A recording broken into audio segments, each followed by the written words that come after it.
அடுத்ததாக எண் 27 9ஆம் வகுப்பு A1 பிரிவை சேர்ந்த ஜி கிரிதரன் அழகாக பேச வந்திருக்கிறார்.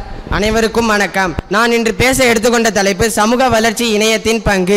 சமூகமும் இணையமும். சமூகம் என்பது தனி மனிதர்களால் ஆனது என பொதுவாக கூறிவிட முடியும்.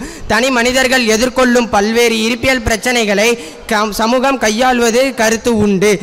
சூழலில் பொருட்டும் வாழ்வியல் மாற்றத்தின் பொருட்டும் சமூகம் தற்போதைய காலத்தில் அதிகமாக பயன்படுத்துகிறார்கள். பெரும்பாலும் இளைஞர்கள் அதிக அளவில் பயன்படுத்துகிறார்கள். பல்வேறு நிலைகளில் உள்ளவர்கள் அன்றாட இணையத்தின் பயன்படுத்தும் வலுப்பெரு காலம் இது. கல்வி தேடலுக்கு, அறிவு தேடலுக்கு, வணிக தேடலுக்கு, நண்பர் குழுவோடு பேச சமூக வலைத்தளங்களில் இன்னும் எத்தனையோ வடிவங்களில் இணையம் இன்றைய சூழலில் பயன்பட்டு வருகிறது.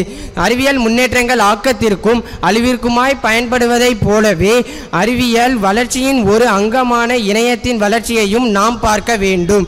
இணையம் என்பது இணைப்பது என்ற பொருள் கொண்டோமேனால் சாட்சாத் இன்றைய சூழலில் அந்த மாந்தர்களை எப்படியாயினும் இணைப்பது என்ற கடமையாக கொண்டுள்ளது இணையம்.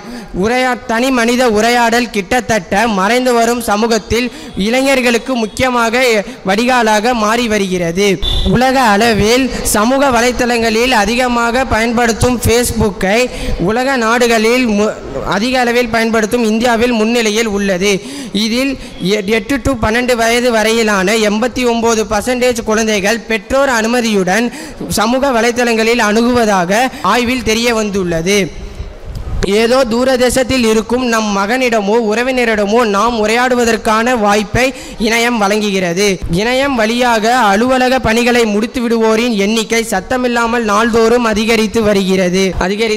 இன்றைய இணையம் இறுதியாக இந்தியாவில் இணையத்தை பயன்படுத்துவோரின் எண்ணிக்கை 20,50,00,000. நன்றி. சமூகம் என்பது தனி மனித ஒவ்வொருவரின் பங்களிப்பும் மிக முக்கியமானது என்று பேசிய கிரிதரனுக்கு நன்றி.